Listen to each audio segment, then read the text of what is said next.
একটা ছোট ঘর যেভাবে সুন্দর করে সাজানো যায়, ঠিক তেমনি কাটোয়া পূর্ব পাড়াকে আমরা সুন্দর করে সাজাই। আমাদের পাশে এখন ইয়ংস্টার আছে, ইয়ংস্টারে অনেক যুবক আছে, উদীয়মান ছেলে আছে, আমাদের সাহায্যের হাত বাড়ানোর জন্য দাঁড়াই আছে।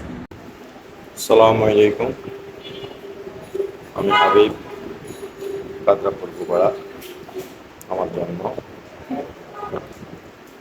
এই গ্রামে আমি হামাগুড়ি থেকে ছোট করে শুরু করে বড় হয়েছি। তাই এই গ্রামের মাটি, এই গ্রামের মানুষ, এই গ্রামের পরিবেশ আমার চিরচেনা। এই গ্রামের মাটি আমার নাকে লেগে আছে।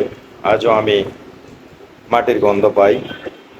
প্রতি বছরেই 2-3 বার আমি এই মাটির গন্ধে ছুটে যাই আমার গ্রামে সেই মানুষগুলো দেখতে, আমার সেই গ্রামের পরিবেশ দেখতে, সেই গ্রামের মাটি দেখতে। সমাজে উদীয়মান অনেক অর্থশালী এখন আছে, যারা সাহায্যের হাত বাড়িয়ে আসতেছে। কাদরা ইয়ং স্টারকে মানে সংঘবদ্ধ করছে, ইয়ং স্টারের মাধ্যমে সমাজের ভালো কাজ করছে। সেই ইয়ং স্টারকেও আমি বলবো, আপনারা এগিয়ে আসুন। মসজিদে কিছু কাজ অসমাপ্ত রয়ে গেছে, অজুখানা, হুজুরাখানা, তারপরে আমাদের এই ওয়াশরুম, কোনো কিছুই নাই। দয়া করে সবাই সাহায্যের হাত বাড়ান, অসমাপ্ত কাজগুলো আমরা সমাপ্ত করি। আর আমাদের ঈদগাহ খুবই প্রয়োজন, একটা ঈদগাহ তৈরি করা। আমরা সবাই সাহায্যের হাত বাড়িয়ে আমাদের ঈদগাহটা আমরা তৈরি করি। এই বার্তাটুকু আমি সবার কাছে পৌঁছাতে চাই। আমরা একটা সভ্য সমাজ গড়ি, যদি কোনো বদনাম থাকে সেটাকে আমরা মুছে ফেলি, তাদের সাথে কাঁধে কাঁধ রাখি। আমরা সবাই সমাজের মানুষ, সবাই সমাজে বাস করব। একজনকে বদনাম দিয়ে তার সাথে নামাজ পড়বো মসজিদে খাড়াইয়া, তার নামে বদনাম দিয়ে আবার আমি চা দোকানে একসাথে বসে চা খাবো, তার নামে বদনাম দিয়ে আমি আবার ঈদের নামাজ পড়বো। এটা কেমন চরিত্র আমাদের? এই চরিত্র থেকে বের হয়ে আসতে হবে। আমরা দোষে গুণে মানুষ। আমি হাবিব যদি অন্যায় করি, আমার বাবা যদি অন্যায় করে, আমার ভাই যদি অন্যায় করে, আমরা এখান থেকে ছাড় পাবো না। আমরা কারো নামে বদনাম করব না, আমরা কারো নামে দুর্নাম করব না, আমরা সবাই মিলেমিশে চলবো।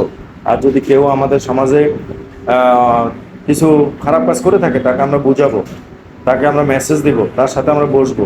কিন্তু তার নামে ফেসবুকে এমন কথা লিখবো না যেটা সারা বাংলাদেশ না, সারা বিশ্বের যারা এই আইডি ব্যবহার করতেছে সবাই দেখবে। এমন কাজ করতে থাকি, বিরত থাকি। এটা আমি তাকে প্রতিপন্ন করছি না, আমি নিজেও প্রতিপন্ন হচ্ছি।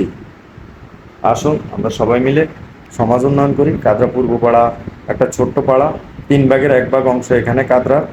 একটা ছোট ঘর যেভাবে সুন্দর করে সাজানো যায়, ঠিক তেমনি কাদরা পূর্ব পাড়াকে আমরা সুন্দর করে সাজাই। আমাদের পাশে এখন ইয়ংস্টার আছে, ইয়ংস্টারে অনেক যুবক আছে, উদীয়মান ছেলে আছে, আমাদের সাহায্যের হাত বাড়ানোর জন্য দাঁড়াই আছে। শুধু আমরা সমাজে ভালো কাজ করব, আর তাদের সাহায্য চাইব, ইনশাল্লাহ তারা আমাদেরকে সাহায্য করবে। আমার কথা যদি কারো মনে একটু দাগ কেটে থাকে, আমি ক্ষমা প্রার্থী, আমাকে ক্ষমা করে দিবেন। আমি যেন আপনাদের পাশে থাকতে পারি, সামাজিক কাজে থাকতে পারি, আর্থিক কাজে থাকতে পারি, শারীরিক কাজে থাকতে পারি, সভ্য সমাজ গঠনে আপনাদের পাশে থাকতে পারি, সে দোয়া করবেন আমাকে। সালাম আলাইকুম।